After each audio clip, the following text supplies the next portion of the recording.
Hello everyone, एक बार फिर से आप सभी का स्वागत है शिक्षा रथ यूट्यूब चैनल पर। मैं हूं रितिका सिंह और हम लोग कवर कर रहे थे टीजीटी नेचुरल साइंस में बायोलॉजी पोर्शन, ठीक है। और इस वीडियो में ये है पार्ट सेकंड, जिसमें से पार्ट 1 जो है वो कंप्लीट हो चुका है और जो बचा हुआ क्वेश्चन है वो हम करेंगे इस पार्ट में। तो चलो बिना किसी देरी के हम लोग स्टार्ट करते हैं। और हमने जो छोड़ा था वो किया था क्वेश्चन नंबर 173 तक, है ना।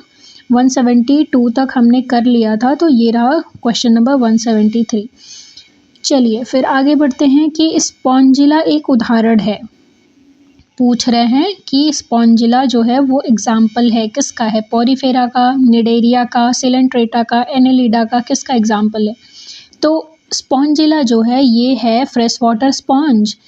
अगर तुमने एनसीईआरटी ध्यान से पढ़ी होगी तो उसमें होगा स्पॉन्ज, जिसमें आता है क्या? जिसमें आता है स्पॉन्जिला, स्पॉन्जिला, ठीक है। इससे एक क्वेश्चन ये पूछा जाता है कि ये होता है क्या? ये होता है fresh water sponge. Fresh water sponge, fresh water का मतलब समझ में आ रहा है? ये पाया जाएगा जो आपके नदी हैं, इन सब में पाया जाता है। जबकि जो पोरीफेरा होते हैं, ये जो एनिमल होते हैं, ये मराइन भी होते हैं और फ्रेश वाटर भी होते हैं। तो फ्रेश वाटर में जो एग्जाम्पल आता है वो आता है स्पॉन्जिला। तो ये किसका एग्जाम्पल है? पोरीफेरा किंगडम से बिलोंग करता है ना। किससे बिलोंग करता है? पोरीफेरा किंगडम से। अच्छा, निडेरिया का जो एग्जाम्पल है आप कोई बता सकते हैं इसमें से? सिलेंट्रेटा, ठीक है। एनेलिडा में कौन आता है? एनेलिडा जो होते हैं annual, ring with in ring वाला कॉन्सेप्ट जो होता है वो एनेलिडा के अंदर आता है ना। स्पॉन्जिला एक उदाहरण है पोरीफेरा का, जिसमें होते हैं pores. The walls of small intestine contain glands which secretes intestinal juice and the enzymes present in it finally convert it into protein. भाई ये प्रोटीन के बारे में पूछ रहे हैं कि प्रोटीन को किसमें कन्वर्ट किया जाता है। तो ये बहुत ही इजी है कि प्रोटीन जो होता है इसका सब यूनिट क्या होता है? प्रोटीन का सब यूनिट होता है अमाइनो एसिड, ठीक है। अमाइनो एसिड के लिए कोडॉन होते हैं, ठीक है। ये कोडॉन जब तुम पढ़ोगे डीएनए के बारे में तब उसके अंदर आएगा कोडॉन, ठीक है। कोडॉन के बारे में आएगा। और अमाइनो एसिड जो होता है ये बिल्डिंग ब्लॉक कहा जाता है किसका? प्रोटीन का। तो याद रखना अमाइनो एसिड में प्रोटीन ब्रेक होता है, ठीक है। प्रोटीन ब्रेक होता है अमाइनो एसिड में। अच्छा, फैटी एसिड, फैट ब्रेक होता है किसमें? फैटी एसिड में। ग्लिसरॉल जो होता है ये कार्बोहाइड्रेट का क्या है? ये स्टोर्ड फॉर्म है, ठीक है। जैसे तुम्हारा जो लिवर है वो स्टोर करता है ग्लाइकोजन, और अगर लिवर में फुलफिल हो जाता है स्टोरेज तो जो मसल्स होती हैं वो अल्टीमेटली पार्ट करती हैं किसमें? Take part in storage of glycogen, ठीक है। तो ग्लाइकोजन क्या है? मोस्ट ऑफ द एनिमल में स्टोर्ड रिजर्व फूड मटेरियल होता है। ग्लूकोज तो तुम्हें पता है, ग्लूकोज का डाइजेशन जो होता है वो होता नहीं है, क्योंकि ये डायरेक्ट माउथ से एब्जॉर्ब कर लिया जाता है ना। माउथ से सीधे एब्जॉर्ब नहीं किया जाता, माउथ से सीधे चला आता है इंटेस्टाइन में और वहाँ एब्जॉर्ब हो जाता है, क्योंकि ये क्या है? स्मॉलेस्ट यूनिट है, सबसे माइक्रोमोलिक्यूल है, ठीक है।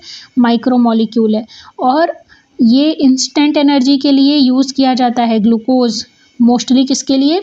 एथलीट्स के लिए यूज़ किया जाता है, ठीक है। एथलीट्स जो होते हैं वो इंस्टेंट एनर्जी के लिए, जैसे तुमको कभी ड्रिप वगैरह लगती है तो उसमें क्या होता है? इंस्टेंट एनर्जी के लिए इलेक्ट्रोलाइट, ग्लूकोज ये सब होता है, ठीक है। तो ये ग्लूकोज क्या होता है? इंस्टेंट एनर्जी प्रोवाइड करता है। अभी हम आगे चलते हैं। Break down of starch which is a complex molecule give simple sugar. तो ब्रेक डाउन ऑफ स्टार्च कौन करता है? जो कि एक कॉम्प्लेक्स मॉलिक्यूल है। तो गिव सिंपल शुगर, तो स्टार्च के ब्रेक डाउन से क्या मिलता है? हमें सिंपल शुगर मिलता है, जैसे कि यहाँ पे ग्लूकोज मिल रहा है, ठीक है। तो इसमें पूछ रहा है कि कौन इसे ब्रेक डाउन करता है? कौन? कॉम्प्लेक्स मॉलिक्यूल जिसे हम कहते हैं स्टार्च, उसका ब्रेकडाउन कौन करता है? तो सिंपल सी बात है, ये करता है सलाइवेरी अमाइलेज। ऐसा अमाइलेज जो तुम्हारे सलाइवा में प्रेजेंट होता है। और एक अमाइलेज होता है जो होता है पैनक्रियाटिक अमाइलेज, ठीक है। पैनक्रियाटिक अमाइलेज क्या काम करता है? ये भी सेम ही काम करता है। जो स्टार्च के मॉलिक्यूल यहाँ पे माउथ में तुम्हारे ब्रेक कर दिए गए हैं, ठीक है, फर्दर मैक्रोमोलिक्यूल को पैनक्रियाटिक अमाइलेज एक्ट करता है उस पर और काम करता है क्या? उसको और भी स्मॉलर मॉलिक्यूल में कन्वर्ट करने का काम करता है। जबकि ये जो पेप्सिन हो गए, ट्रिप्सिन हो गए, पेपिन जैसा कुछ होता नहीं है। पेप्सिन, ट्रिप्सिन, काइमोट्रिप्सिन होता है और रेनिन होता है, ठीक है। रेनिन जो होता है ये मिल्क डाइजेस्टिंग एंजाइम होता है। किस में होता है? ये चिल्ड्रन में होता है, स्पेसिफिक टू चिल्ड्रन। जैसे जैसे आप बड़े होते हो रेनिन डिग्रेड हो जाता है, रेनिन बनना बंद हो जाता है ना। तो जो पेप्सिन, ट्रिप्सिन, काइमोट्रिप्सिन, रेनिन ये सब क्या है? ये प्रोटीन डाइजेस्टिंग एंजाइम है। समझ में आया? अभी हम आगे बढ़ते हैं। Mixture of which of the following is used as anaesthesia in surgical operation. अच्छा, ये क्वेश्चन जो है ये यूनिक क्वेश्चन है, ये यूनिक क्वेश्चन है और ये मैंने किसी भी अभी तक एग्जाम में किसी में ऐसे सच रिपीट होते हुए नहीं देखा है ना। तो इसका आंसर जो इन्होंने दिया है वो है ऑक्सीजन एंड नाइट्रस ऑक्साइड, जो कि इसका मिक्सचर यूज़ किया जाता है किस लिए? जब एनेस्थीसिया दिया जाता है, जब सर्जरी वगैरह होती है तो उसमें एनेस्थीसिया यूज़ होता है, तो उसमें ऑक्सीजन और नाइट्रस ऑक्साइड होता है, NO, ठीक है। अच्छा, नाइट्रस ऑक्साइड के बारे में ये भी है कि ये लाफिंग गैस कही जाती है ना, लाफिंग गैस कही जाती है नाइट्रस ऑक्साइड को। नाइट्रस ऑक्साइड एक और जगह यूज़ होता है, जब तुम पढ़ोगे ह्यूमन रिप्रोडक्शन पढ़ोगे तो एरेक्टाइल डिसफंक्शन जो होता है, एरेक्टाइल डिसफंक्शन ये जो डिजीज़ होता है इसमें क्या होता है? NO जो होता है यही बनना बंद हो जाता है। तो मोस्ट ऑफ द केस में क्या होता है? NO बनना बंद हो जाता है, नाइट्रस ऑक्साइड, जिसकी वजह से एरेक्टाइल डिसफंक्शन होता है। ओके, तो ये है ह्यूमन रिप्रोडक्शन में, NCERT में मेंशन है। और हम आगे बढ़ते हैं कि corrosion means deterioration of metal by which of the following. तो ये केमिस्ट्री का क्वेश्चन है, हालांकि इसका आंसर दिया हुआ है इलेक्ट्रोकेमिकल प्रोसेस, ठीक है। और अच्छा, ये उसकी हिंदी है। अभी आते हैं ऑक्सीडेशन ऑफ सल्फर डाइऑक्साइड। कह रहा है oxidation of sulphur dioxide to sulphur trioxides, SO2 से SO3 बना रहे हैं ना।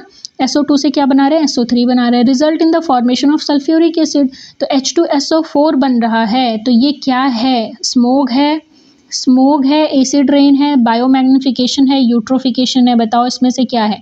तो जो H2SO4 है ये बनता है, तो फिर ये रिजल्ट किस में करता है? एसिड रेन में ना।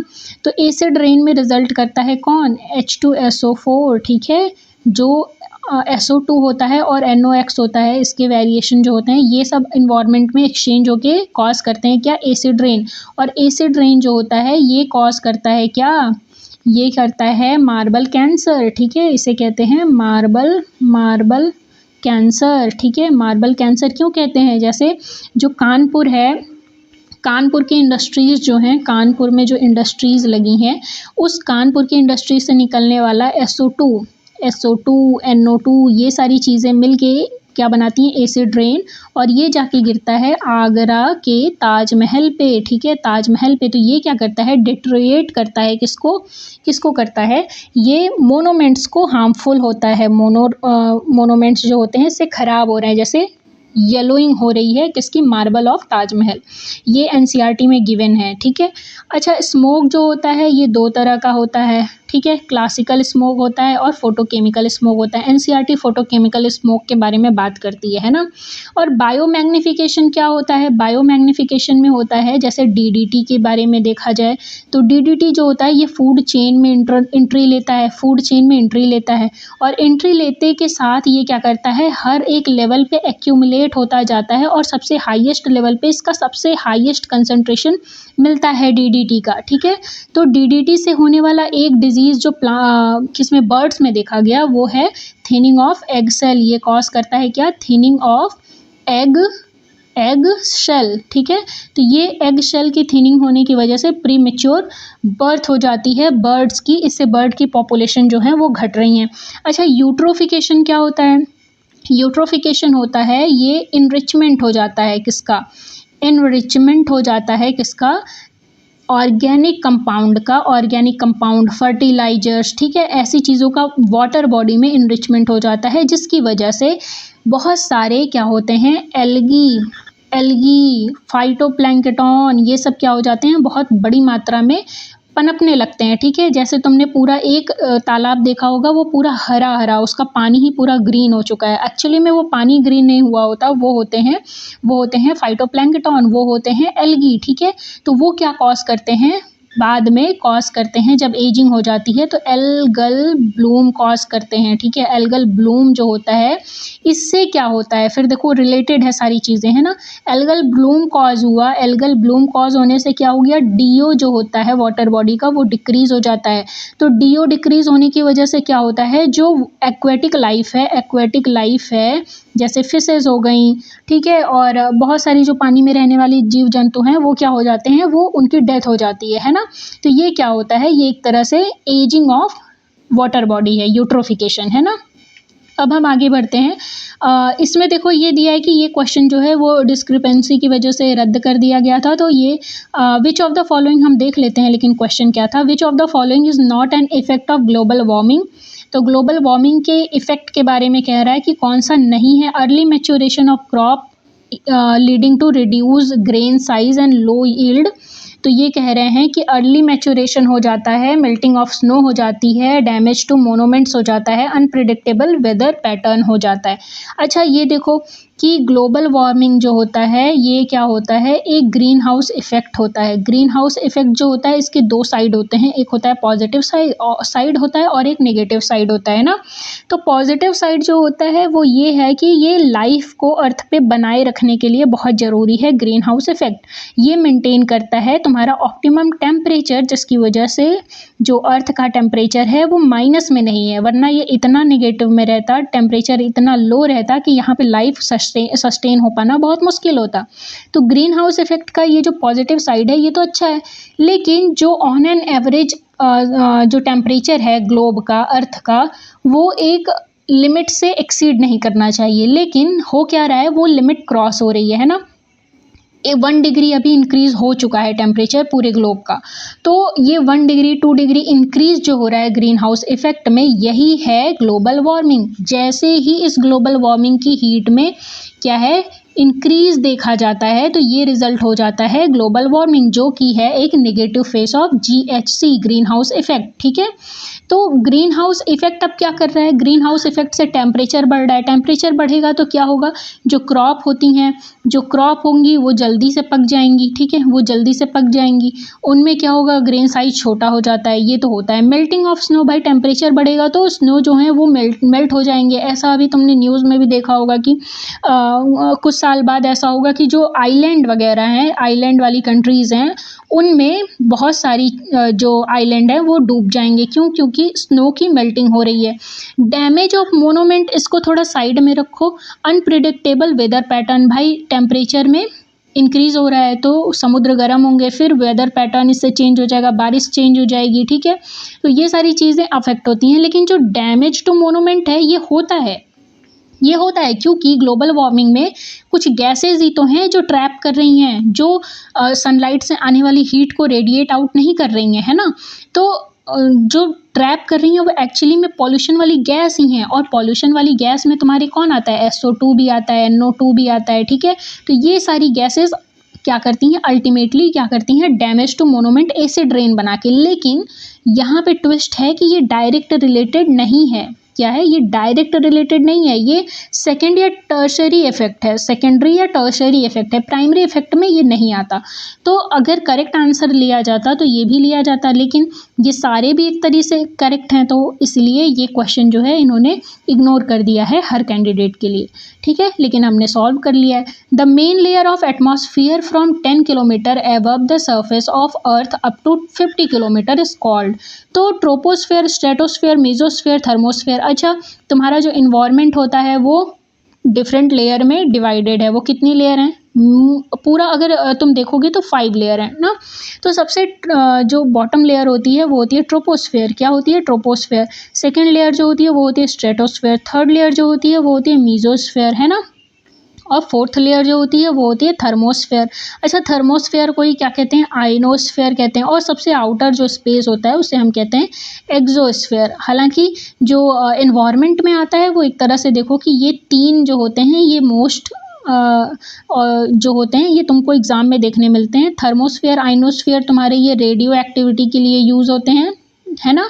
और एक्सोस्फेयर जो होता है ये तुम्हारा तो आउटर क्या है, आउटर लेयर है, जो कि गैस और लाइट का बना होता है, ठीक है। तो ये हमारे इन्वायरमेंट का मुख्य पार्ट क्या है, ये है ट्रोपोस्फेयर, स्ट्रेटोस्फेयर और मीजोस्फेयर, ठीक है।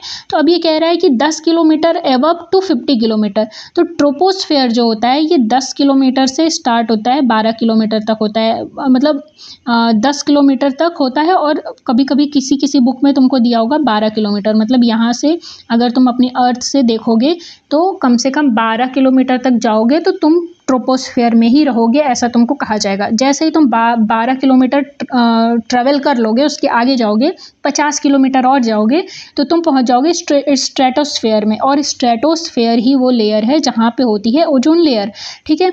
ओजोन लेयर कुछ समझ में आ रहा है कैसे कैसे चीज़ें रिलेटेड है। अब ओजोन लेयर जो होती है ये तुमको प्रोटेक्ट करती है यूवी रेडिएशन से, ठीक है, यूवी रेडिएशन से, ओके। तो इसमें कह रहे हैं कि 10 किलोमीटर से 50 किलोमीटर के बीच में तब कौन आएगी, ट्रोपोस्फेयर, स्ट्रेटोस्फेयर आएगी ना। तो अब मैं पूछ रही हूँ तुमसे कि जो 10 किलोमीटर या 12 किलोमीटर है तो वो कौन सी लेयर होगी, वो ट्रोपोस्फेयर होगी। उसके बाद 50 किलोमीटर तक स्ट्रेटोस्फेयर होगी, ठीक है। फिर उसके बाद 80 किलोमीटर तक क्या होगी, मीजोस्फेयर होगी, है ना।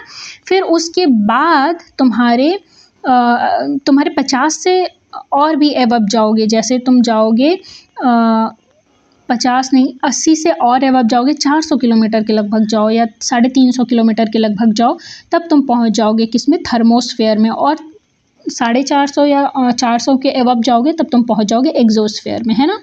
तो ऐसे ऐसे क्राइटेरिया डिवाइडेड है और ये एनसीईआरटी में मेंशन है, तो जानना ज़रूरी है। अभी हम आ जाते हैं हमारे डिसिप्लिन नंबर 5 पे। इसमें भी हैं क्या क्वेश्चन, वो भी बायोलॉजी के। अभी देख लेते हैं ओजोन। अच्छा, ओजोन के बारे में ही क्वेश्चन आ गया। Ozone layer protect us from the harmful ultraviolet radiation from the sun. ये बात तो सही है। Which is also known cause for which of the following. ये पूछ रहा है कि जो अल्ट्रा वायलेट रेज है उसको ओजोन लेयर प्रोटेक्ट तो करती है, लेकिन वो और क्या कॉज करता है, तो क्या कॉज करता है, स्किन कैंसर कॉज करता है, ल्यूकेमिया कॉज करता है, सिजोफ्रेनिया कॉज करता है, लिम्फोमा कॉज करता है। बताओ इनमें से क्या कॉज करता है। अगर क्लिक कर गया है आंसर तुरंत तो बहुत सही बात है कि स्किन कैंसर कॉज करता है। ये एनसीईआरटी में मेंशन है, डिट्टो एनसीईआरटी की लाइन है ना। क्या यूवी रेडिएशन से कौन कौन से डिजीजेज होते हैं, 3-4 डिजीजेज और मेंशन है, एक बार रिकॉल करो, है ना। चलो, या फिर मुझे कमेंट सेक्शन में लिख के बताओ कि यूवी रेडिएशन से होने वाले 3-4 डिजीजेज जो एनसीईआरटी में मेंशन है वो क्या है ना।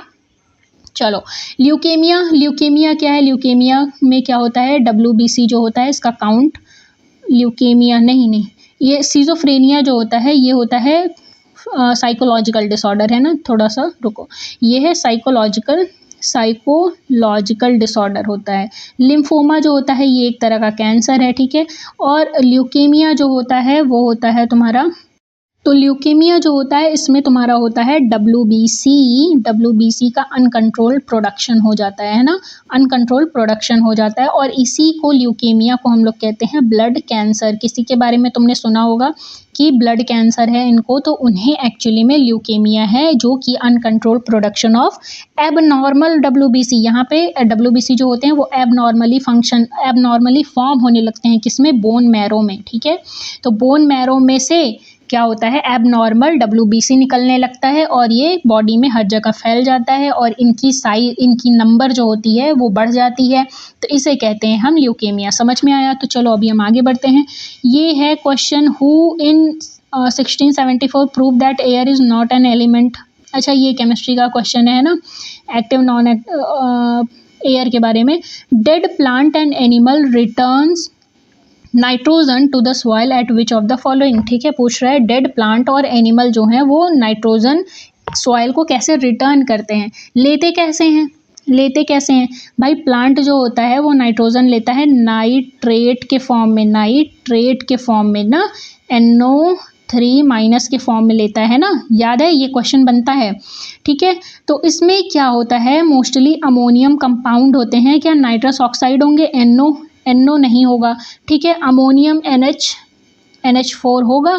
ठीक है, और सोडियम नाइट्रेट नहीं होगा, नाइट्रिक एसिड नहीं नहीं नहीं, नाइट्रिक एसिड वगैरह जो होता है ये यहाँ नहीं होता। तुम्हारी बॉडी में कैसे होगा? तुम्हारी बॉडी में नाइट्रिक एसिड होता है? नहीं होता है। तुम्हारी बॉडी में नाइट्रस ऑक्साइड होता है? नहीं होता है। सोडियम नाइट्रेट होता है? नहीं होता है।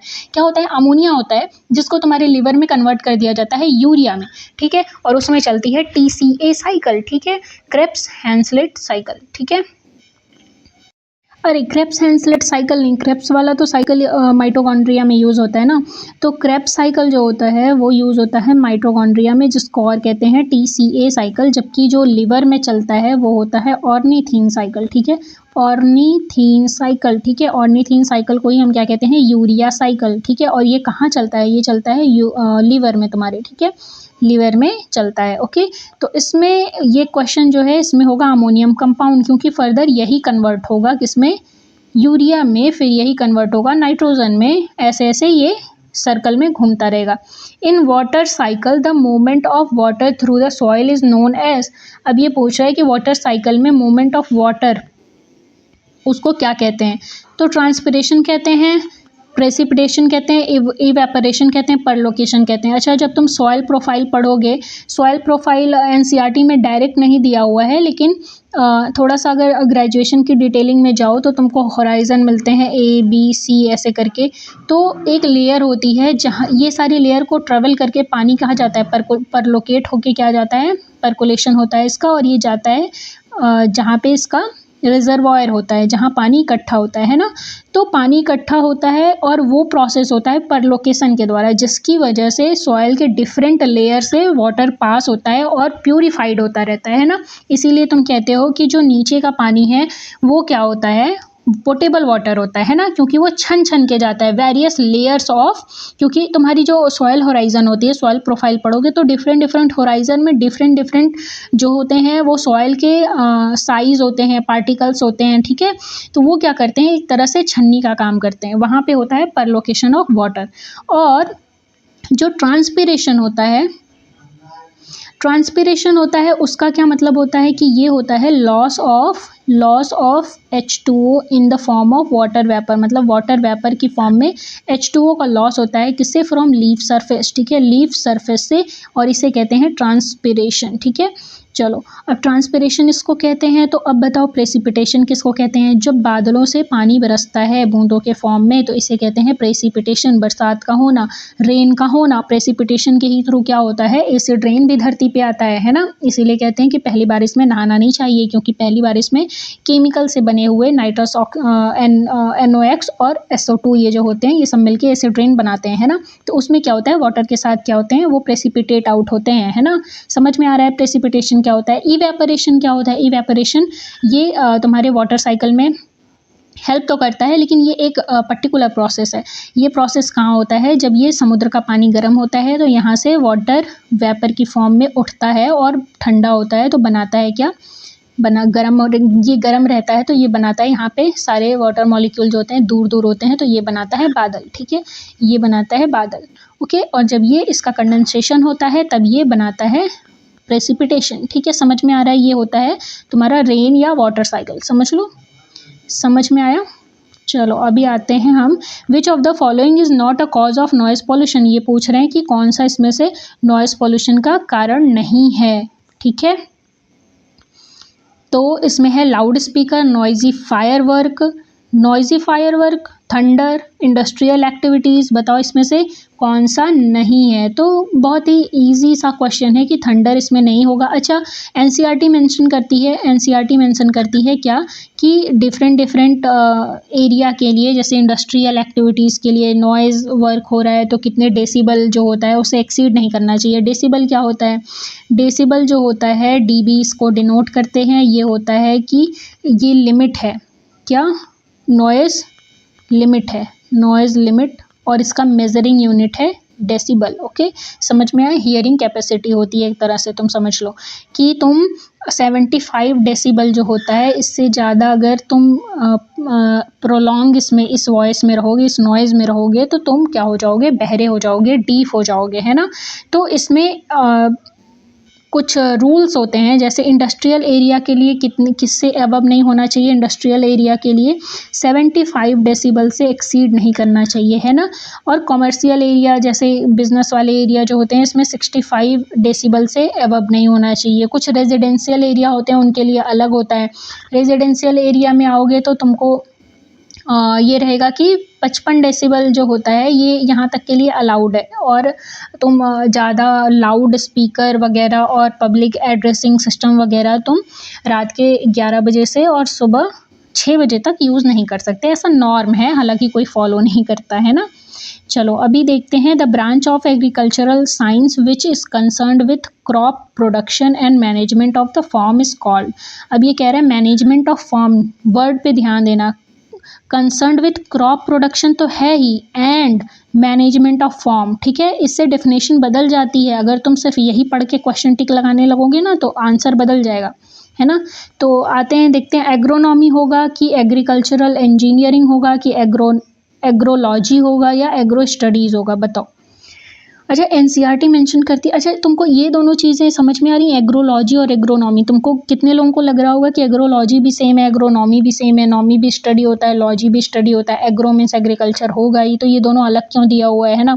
तो देखो एग्रोलॉजी जो होता है ये स्टडी ऑफ क्रॉप तो होता है, लेकिन किसके रिलेशन में, सॉइल के रिलेशन में, फार्म के मैनेजमेंट को रिलेटेड नहीं, फार्म के मैनेजमेंट से रिलेटेड नहीं होता है। ये सॉइल प्लस क्रॉप का जो रिलेशन हम पढ़ते हैं वो पढ़ते हैं किसमें, एग्रोलॉजी में। जबकि एग्रोनॉमी जो होता है ये मोस्टली कॉमर्शियल यूज़ के लिए होता है ना। तो इसमें क्या होता है, ये वो साइंस है जिसमें हम क्रॉप की प्रोडक्शन और फार्म, ठीक है, मैनेजमेंट इसका कैसे करेंगे, ठीक है, फार्म कैसे चलाएंगे कोई, तो इसमें जो यूज़ होता है जैसे रख रखाव हो गया क्रॉप का, क्रॉप सीड का रखना है, उसको कितने टेम्परेचर पे, कितने मॉइस्चर पे हमें रखना है, कैसे स्टोर करना है, कौन से उसके डिजीजेज होते हैं, तो ये सब होते हैं एग्रोनॉमी में, ठीक है। तो यहाँ पे करेक्ट आंसर होगा, जब फार्म की बात होती है तो वो होता है एग्रोनॉमी। चलो अभी हम आगे बढ़ते हैं, वो है question pumpkin, watermelon, red melon, gourd और cucumber, green chillies, tomato and sunflower are the example of which of the following. पूछ रहा है ये सारी जो वेजीज हैं ये किसके एग्जाम्पल हैं, खरीफ क्रॉप के, खरीफ क्रॉप, रबी क्रॉप, जैद क्रॉप और इंटरमीडिएट क्रॉप। तो हमने पढ़ा है क्या, 3 सीज़न मोस्टली जो होते हैं, 2 ही सीज़न ऐसे देखे जाते हैं क्रॉप के। जैसे एक होता है मानसून सीज़न, एक होता है विंटर सीज़न। अब मानसून सीज़न में क्या आता है, खरीफ क्रॉप आती है, जैसे वो बोई जाती हैं जून से अक्टूबर में, है ना, समझ में आ रहा है, मतलब जून से बोई जाती हैं, नेक्स्ट अक्टूबर तक कट जाती हैं, है ना। तो ये होती हैं खरीफ क्रॉप। ओके, रबी क्रॉप जो होती हैं ये होती हैं विंटर क्रॉप। इनमें क्या होता है, सन चाहिए होता है, ठीक है। तो यहाँ ये बोई जाती हैं अक्टूबर से और कट जाती हैं मार्च में। जैसे तुम धान जो बो रहे होगे, इस समय धान की खेती चल रही है ना, जिसे हम कहते हैं राइस क्रॉप की खेती चल रही है, जिसमें क्या होता है, तुम क्या करते हो, राइस जो होते हैं उसकी सीडलिंग डालते हो, फिर वो ट्रांसफ़र करते हो उसको एक फील्ड में। फिर वहाँ पे क्या होता है, ये अक्टूबर नवंबर तक इसकी क्या होती है, सोवाई, जो बोआई होती है, सोवाई कह रही हूँ सॉरी, तो अक्टूबर तक, नवंबर तक हो जाती है, ठीक है। मार्च तक ये जाते हैं, पक जाते हैं और फिर मार्च तक तुमको धान मिल जाता है, जिसे फिर हम निकालते हैं राइस। ओके, और जैद क्रॉप जो होती है ये समर क्रॉप होती है। कौन सी, समर क्रॉप। मोस्टली 3 हो, अब 3 हो गई ना, मानसून हो गई, विंटर हो गई, तो एक समर क्रॉप याद रखो, तो जिसे हम कहते हैं जैद क्रॉप। और इसमें वो आते हैं जो वाटर से भरी हुए वेजीज होते हैं, जैसे कुकुम्बर में बहुत सारा वाटर होता है, मिलन में बहुत ज़्यादा वाटर होता है। तो ये सारी जो होंगे भाई, गर्मियों में वाटर की नीड तुमको पूरी करनी है, तुमको डिहाइड्रेशन कब होता है, गर्मियों में, तो जैद से याद रखना, ये सब चीज़ें जहाँ भी आएंगी वो होगी जैद क्रॉप। ओके, समझ में आया। तो ये क्या होती है, मार्च जून जुलाई, ऐसे ही मार्च जून जुलाई तक ये सब ख़त्म हो जाती हैं। उसके बाद तो विंटर मानसून क्रॉप आ जाती है ना। तो चलो अभी देखते हैं नेक्स्ट, वेट अ सेकेंड, हाँ next question. Okay, which of the following is shown by transplantation method, अरे ये तो वही क्वेश्चन आ गया जो अभी मैं तुमको बता रही थी ना राइस के बारे में, ठीक है। तो वीट, कुकुम्बर, ऑरेंज, राइस, तो ये राइस होगा क्योंकि तुम इसकी नर्सरी डालते हो, है ना, पहले नर्सरी डालते हो, पास पास ढेर सारे राइस प्लांट हो जाते हैं, फिर उनको उखाड़ के ले जाते हो तुम एक बड़े फील्ड में, बहुत दूर दूर तक ऐसे सोइंग करते हो इसकी। तो ये हो गया ट्रांसफ़र, ठीक है, ट्रांसप्लांटेशन कर रहे हो, ट्रांसफ़र कर रहे हो, है ना। तो ये राइस में ये पैटर्न अपनाया जाता है ना। चलो अभी देखते हैं नेक्स्ट क्वेश्चन है, kharif season last for which of the following time period of the year. ये पूछ रहा है कि खरीफ जो क्रॉप है वो कब ख़त्म हो जाती है ना, ख़त्म होने के बारे में पूछ रहा है, लास्ट फॉर पूछा है। तो खरीफ क्रॉप कब ख़त्म हो जाती है भाई, ये ख़त्म हो जाएगी जून टू अक्टूबर में, है ना, जून टू अक्टूबर में ख़त्म हो जाएगी। और नवंबर टू अप्रैल नहीं, नवंबर टू अप्रैल कैसे हो सकता है, क्योंकि नवंबर टू अप्रैल तो ये हो जाएगा रबी क्रॉप। फरवरी टू मई, फरवरी में भी तो विंटर होती है, मई में समर आ जाती है, समर के बाद जैद क्रॉप आ जाएगी, है ना। अगस्त तो दिसंबर, ये अगस्त तो दिसंबर तो बहुत शॉर्ट पीरियड है, तो अगस्त तो दिसंबर तो तुम ये देख सकते हो कि मॉनसून क्रॉप एक तरह से जो होंगी, जैसे मॉनसून क्रॉप में भी ये प्रॉपर खरीफ क्रॉप नहीं, जो प्रॉपर खरीफ क्रॉप होती हैं ये तो बोई जाती हैं ना, जैसे ये बोई जाती हैं इस समय, अगस्त से क्या करेंगे दिसंबर तक इनकी बोआई होगी, और ये क्या हो जाएंगी जून टू अक्टूबर जाके कट जाएंगी, है ना, समझ में आया। चलो और अब हमारा नेक्स्ट क्वेश्चन है, विच of the following does not help in weed control of crop production. Weed control पूछ रहा है, वीडीसाइड जो होते हैं वो वीड कंट्रोल के लिए यूज़ होते हैं, ठीक है। बहुत जगह क्या होते हैं, हर्बिसाइड, वीडीसाइड, है ना। पेस्टिसाइड जो होते हैं वो इंसेक्ट के लिए यूज़ होते हैं, पेस्ट के लिए यूज़ होते हैं। इनका एक और टर्म होता है इंसेक्टिसाइड।